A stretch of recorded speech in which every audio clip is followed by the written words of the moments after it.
اللہ الرحمن الرحیم.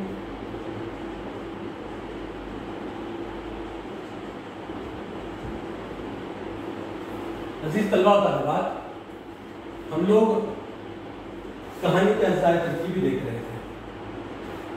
ہم نے کہانی کے اجزاء میں سے کہانی نویسی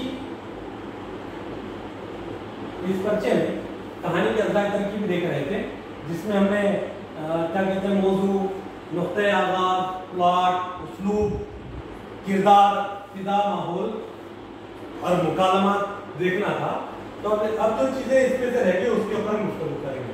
ایک فضا، ماحول، نمبر 1 مکالمہ، نمبر 2 فضا ماحول، نمبر 3 وحدت تعصب.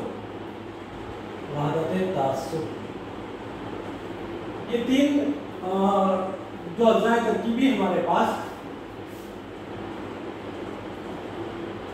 بیان ہوئی ہے، یا کسی ایک فن پارے کو یا کسی ایک کہانی کی تکمیل کے لیے کن کن مرحلوں سے گزرنا پڑتا ہے، کن کن اجزاء کو بروکار لاتے ہوئے ایک کہانی کی تکمیل ہوتی ہے، اس کی طرف ہم جا رہے تھے.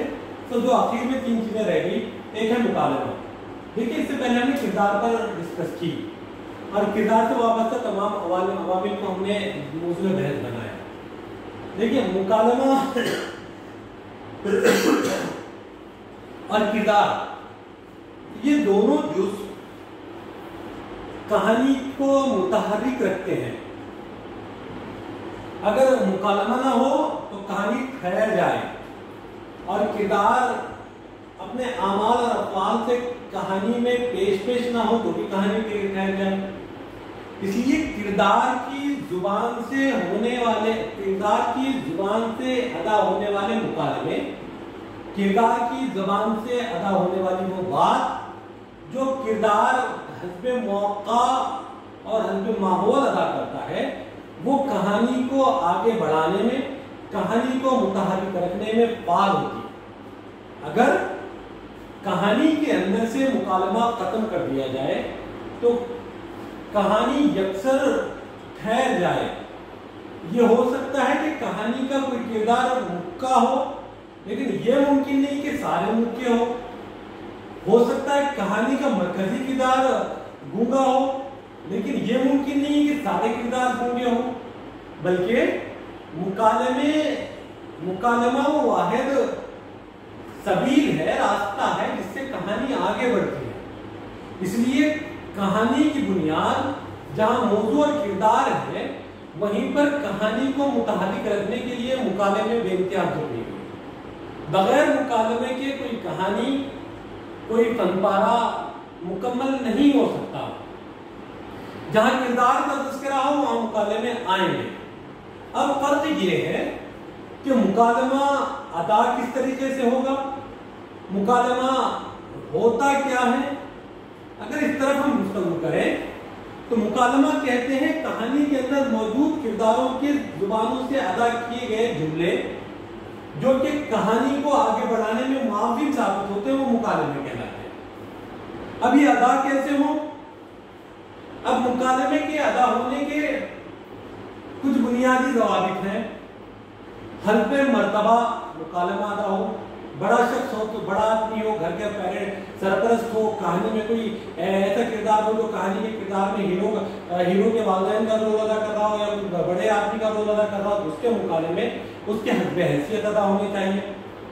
ہیرو سے جو مکالمے ادا کیے جا رہے ہیں، ہیرو کا کریکٹر، ہیرو کا کردار جو پلے ہو رہا ہو، جو کھیلا جا رہا ہو، جو دکھایا جا رہا ہو، تو اس بات پر منحصر ہے کہ ہیرو کس ماحول میں ہے، کہانی کس مزاج کی پیش کی جا رہی ہو، اور ہیرو جس ماحول اور جس سینریو کے اندر کہانی کو پلے کر رہا ہو، جس سے کہانی وابستہ ہو رہی ہو، اس کے حسب موقع ہیرو کے زبان سے یا دیگر کرداروں کے زبان سے مکالمے ادا ہونے چاہیے. ایسا نہ ہو کہ باپ کا جملہ بیٹا کہہ رہا ہو، بیٹے کا جملہ باپ کہہ رہا ہو، ہیرو پڑھا لکھا ہو تو جاہلانہ بات کر رہا ہو، جاہل آدمی پڑھی لکھی فاضلانہ بات کر رہا ہو، یا پھر امیر غریب کی صفت پر آ کر غریب سید امیر کے، یا پھر دیہاتی. اور یہ جو فرق ہے، ہم یہ جانتے ہیں کہ لہجے مکالمے کو خوبصورت بناتے ہیں. اگر کوئی دیہاتی مکالمہ ادا کر رہا ہو تو دیہاتی لہجے میں ادا ہو. اگر کوئی پڑھا لکھا ادا کر رہا ہو تو پڑھے لکھے لہجے میں ادا ہو. کوئی عمر رسیدہ ادا کر رہا ہو تو عمر رسیدہ شخص کے مقام اور مرتبے کے مطابق مکالمہ ہو. اگر کوئی بچہ ادا کر رہا ہو تو اس بچے کے مقام اور مرتبے اور اس کی عمر کا لحاظ کرتے ہوئے مکالمہ ہو. اور کس ماحول میں کر رہا ہو اس ماحول کی مطابقت سے مکالمہ ہو. اگر مکالمے میں حسب موقع، حسب مرتبہ، حسب حیثیت نہ ہو تو وہ مکالمے ناکام مکالمے کہلاتے ہیں، اور وہ کہانی کو بھی بے انتہا متاثر ناکام بنا دینے والے مکالمے ہوتے ہیں. اس لیے کہانی کے اندر مکالموں کو بہت اہمیت ہے. یا یوں کہیں کہ صنف نثر میں خصوصاً فکشن میں مکالمے بے انتہا اہمیت رکھتے ہیں. بغیر مکالمے کے کوئی کہانی مکمل ہو ہی نہیں سکتی، بلکہ متحرک ہی نہیں ہو سکتی ہے. اس لیے کہانی لکھنے کے لیے مکالمہ بے انتہا اہم ہے. اگلا ہے فضا و ماحول. فضا و ماحول یعنی کہانی کس ماحول میں لکھی جا رہی ہو، وہاں کے سماجی، سیاسی، معاشرتی، مذہبی عوامل کیا ہیں. کہانی کا مرکزی موضوع جن عوامل کے پیش نظر تعین کیا گیا، کیا اس ماحول میں وہ کہانی فٹ بیٹھتی ہے. اس لیے جو کردار جس ماحول کا ہو، کہانی جس ماحول میں لکھی جا رہی ہو، یا مکالمے جس ماحول میں ادا کیے جا رہے ہو، ان ساری چیزوں پر ماحول بنیادی چیزیں اثر انداز ہونے والی. اس لیے کہانی کی فضا اور ماحول حسب موضوع ہونا ہی چاہیے. موضوع کسی شہری زندگی کے حالات کو بیان کر رہا ہو اور کہانی کسی جنگل اور بیابان اور ریگستانوں میں بیان ہو رہی ہو تو یہ قطعی مناسب نہیں، بلکہ کہانی کی ناکامی کا سبب بنے گا. جس ماحول کی کہانی ہو وہ ماحول کہانی کے اندر تیار ہونا چاہیے.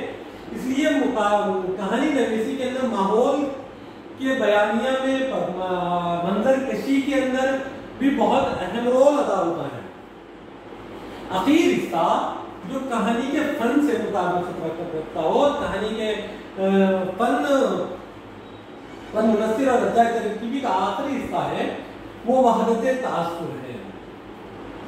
وحدت تاثر کسی بھی کہانی کو کہانی بنانے میں روح کا کام کرتا ہے. جیسے کسی ماحول سے کہانی کا انتخاب ہوا اور وہ کہانی کا موضوع کہانی نویس کے ذہن میں نقش ہو گیا، اور کہانی نویس نے اپنے ذہن اور فکر کے اندر اس کے نقطۂ آغاز کی کہاں سے آغاز کرنا ہے اس کا بھی تعین کر لیا، اور اس کہانی میں کس طریقے سے کون کون سے نشیب و فراز آئیں گے، اس کا پلاٹ کس طریقے سے ہوگا، کہانی نویس نے طے کر لیا. اور ماحول کیا پیش کیا جائے، کردار کس طریقے سے پلے ہوگا، اور اس کے مکالمے کیا ہوں گے، یہ سارے پیش کرنے میں کہانی نویس کو اس بات کا خیال رکھنا ہوتا ہے کہ موضوع کا جو انتخاب ہوا ہے اس انتخاب کے پیش نظر جو تاثر کہانی نویس سامعین کو دینا چاہتا ہے، تمہید سے لے کر اخیر تک کہانی کے اختتام تک وہ تاثر باقی رہے.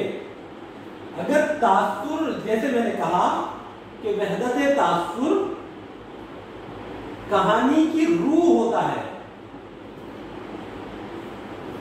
جیسے اگر یہ کہا جائے کہ بھئی ایک شخص ہے، دو آنکھیں ہیں، ناک ہے، ہاتھ پاؤں ہے، بال ہیں، بڑا خوبصورت ہے، لیٹا ہوا ہے، تو لوگ یہ جان لیں گے کہ بھئی یہ فرد ہے، زندہ سلامت ہے، لیٹے ہوئے ہیں، اور وہ تاثر دے رہا ہے کہ وہ ابھی زندہ ہے اور ہے کا تاثر ہے کا تاثر. اور وہی شخص ایک مردہ لاش پڑی ہو اور ہاتھ پاؤں پر جتنی ساری چیزیں ایک زندہ شخص کے لیے ہوتی ہیں وہ تمام تر چیزیں